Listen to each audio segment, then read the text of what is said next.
Le 14 mai, François Bayrou est auditionné à l'Assemblée nationale sur sa connaissance des violences physiques et sexuelles à Betaram. François Bayrou a témoigné le 14 mai devant une commission d'enquête sur les violences à Notre-Dame de Betaram. Il a nié avoir reçu des informations confidentielles et dénoncé des instrumentalisations politiques. Le rapport final de la commission, dirigé par Paul Vannier et Violette Spilebout, est attendu pour fin juin. Mis en cause pour un supposé manque de transparence, François Bayrou a pris la parole ce mercredi 14 mai à 17 h. Le tout devant une commission d'enquête de l'Assemblée nationale. L'objectif, clarifier ce qu'il savait, ou non, sur les violences sexuelles et physiques signalées au sein de l'établissement Notre-Dame de Betaram. Sous serment, le Premier ministre a affirmé n'avoir bénéficié d'aucune information confidentielle. Il a dénoncé des instrumentalisations politiques et en mettant en doute l'objectivité de la commission. Un tandem inédit, composé de Paul Vannier et Violette Spilebout, mène l'enquête. Ils rendront le rapport final d'ici fin juin. Après avoir auditionné pendant plusieurs mois des victimes, des témoins et des responsables politiques. Le député LFI Paul Vannier n'a pas mâché ses mots.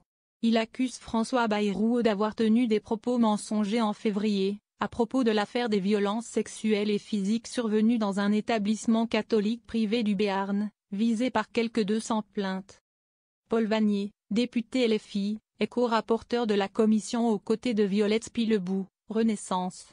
Lors de l'audition, il s'est replongé dans ses souvenirs des années 1990 pour confronter le Premier ministre. « Votre version n'a cessé d'évoluer », lui a-t-il reproché. Lors de son audition, François Bayrou a pris la défense du rapport qu'il avait ordonné en 1996 à Betaram. Il était ministre de l'Éducation nationale. Il s'agissait d'une vraie vérification, a assuré le Premier ministre. Celui-ci a précisé qu'elle avait impliqué l'audition de 20 personnes entre 9h30 et 18h. Un point de vue que ne partage pas la députée Renaissance Violette Spilebout. Elle a critiqué la méthodologie de cette mission. Nous considérons que s'il y a une enquête express, superficielle où ce sont principalement des professeurs et la direction qui ont été auditionnés. François Bayrou ne mâche pas ses mots lorsqu'il évoque les violences sexuelles sur mineurs. Je ne connais rien de pire, de plus abject que des adultes utilisant des enfants comme des objets sexuels, déclare-t-il avec force. Le Premier ministre poursuit, pour moi, l'humanité ne peut pas tomber plus bas que des adultes qui prennent des enfants comme partenaires sexuels.